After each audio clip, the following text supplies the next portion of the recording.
Hey, moi je m'appelle Alizée. Je suis née à 26 semaines et 6 jours. On appelle ça une extrême prématurité. Pas prématurité simple, ni grande prématurée extrême. C'est tôt.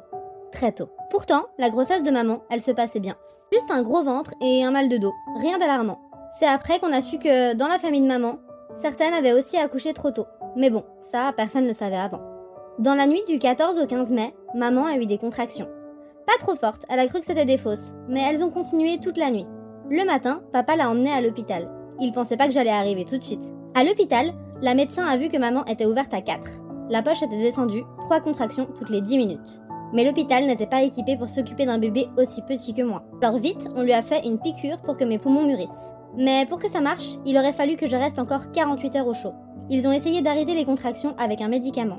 Mais je ne comptais pas attendre. Maman a demandé si elle allait accoucher aujourd'hui. On ne lui a pas vraiment répondu.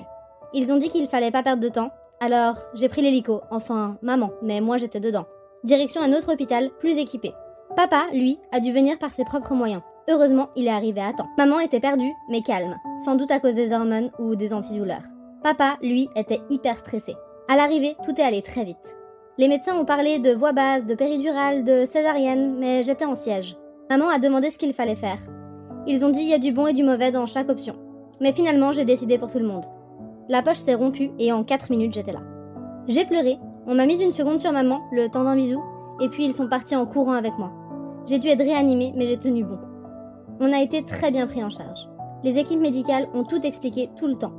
Mais malgré ça, les premiers jours étaient durs, très durs.